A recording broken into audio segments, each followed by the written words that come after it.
All right, so it's cold time to hit the hot yogas. Actually,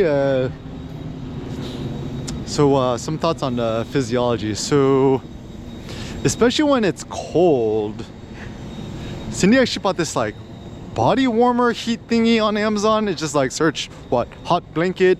Actually, in Korea it's interesting. They have something called Jeongjangpan, which is like electric hot blanket warming thing. Even in Korea, they so super smart that like the flooring is actually heated. And so even though it's cold AF, the floor is nice and toasty. You're gonna be happy in a good mood. Yeah, I'm almost starting to wonder. It's like the winter is like how much people kind of get depressed, emo, moody because it's mostly a cold weather complaint. Morning, rather than thinking about yeah, just health and physiology. So just warm up. Even like if you live somewhere super effing cold, super easy. Wear all merino wool everything, leggings, shirts, under layers, whatever. Buy the $10,000 Canada Goose jacket, whatevs. Yeah, it seems like a good idea. Or just do the really hot yoga. We went to this place called like Hot 8. Like what, first week is $33 or something, and then it's like 10 trillion degrees in there. But it feels good, especially when it's cold AF outside. Or just get a gym membership, hit the hot sauna, talk to the pretty people, lift some weights, and dip out. Or at home, you got a bathtub, take an insanely hot bath where like your skin's about to boil off. No lukewarm. Or if you have a shower, extremely insanely effing hot shower until your skin finna boil off too is a good idea. So New Year's.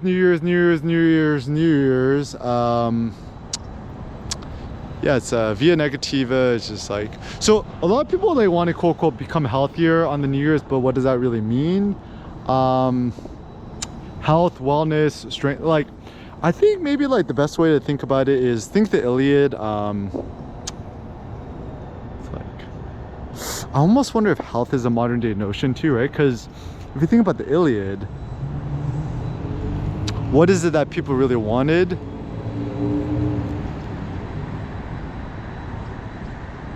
Like okay, you're in battle and then somebody, you know, pokes you with a spear and then you're gushing blood or you're injured, right? The most critical person during the war was the healer, so they would put in some herbs and medicines and shit in your wounds to heal faster. So I don't know how that works, but it seems like it does something. So yeah, healing. Even Korean people have this healing notion. It's kind of interesting. Even like if you're playing a video game, right? Whether we like it or not, the most critical person in your party is the healer, right? Like the mage or somebody like who heals you with the potions and shit like that, right? But then it's kind of like the kind of the servant slave work is like if you're playing like Diablo or WoW, you don't want to be the healer. No one wants to be the healer. It's like so boring, right? Just get a bot to do it. Everything just like anything that's hateful, boring labor that you don't want to otherwise do yourself, just get a bot to do it. Seems like a good strategy. So yeah. So anyways, what is health, wellness, blah blahs? Super simple, guys. I mean, I'm just gonna give extreme examples. F it. So quit alcohol. Alcohol is the worst drug on the planet. I would even surmise that drinking alcohol is probably even worse than cocaine. At least cocaine makes you more productive.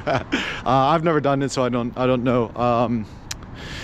And stop smoking weed. Don't do the weed pen. Quit the vape. It's like you wanna stop. I mean, I'm like, my thought is just like, I think the only legitimate drug to take is like coffee. Right?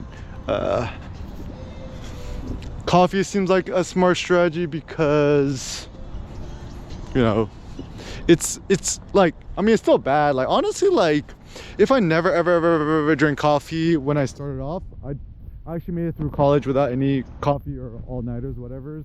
It's Cindy only got me addicted to coffee like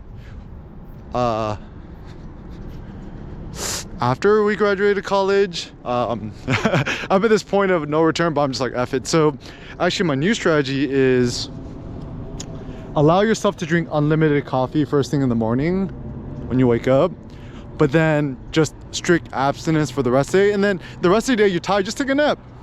Take a nap in your car, take a nap at the house, jump in the bed, put on a blanket, take a nap in the tatami mat, etc. Take a hot bath, take a nap, nap a deck, right?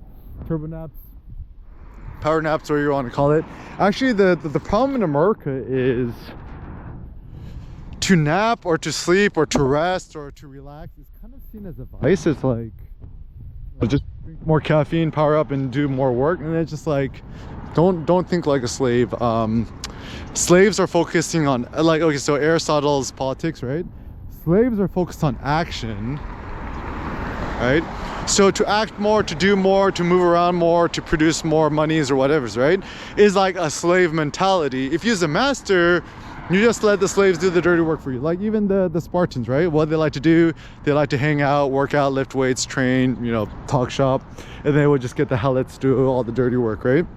And so even if you go to Asia, Southeast Asia, whatever's, like it's even a middle-class family, you typically have 1 or 2 full-time live-in maids. It's pretty normal. And then the goal is you want to free up your effort, labor, time, energies in order to do more higher order tasks like philosophy, thinking, arts production, etc. But the reason why how a lot of people is kind of enslaved is, let's say even if you work at Apple, you're making $10 million a year, whatever, right? If you have to still work to your slave job and pay the nanny and pay your house clear, and like you still like the way that Americans do it is kind of funny, is you work more, working a better job, making more money in order to hire people and use money that they do more of your labor tasks. But it seems unintelligent. That the real intelligent strategy, I think, should be instead to not do none of that hateful labor and figure out how to get somebody else to do it for you. But even the best use of money is just to pay somebody else to do it, right? So like even if you get an oil change your car, you can do it yourself, but like it's like the time you gotta like jack up your car, you gotta change the oil, and then the one of the big issues is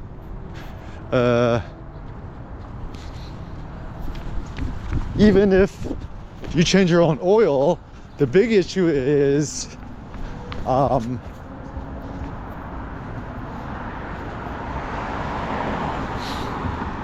oh, you have to go to the Craig and you gotta dump the oil. That way it's just just can't be, just pay somebody else to do it.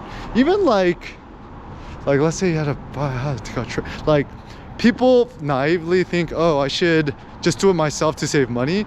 But if you could pay somebody $20 an hour to do something for a full hour, like take out trash in your backyard, it's totally worth it. So the goal is to make money our slave. The goal isn't to be a slave to money.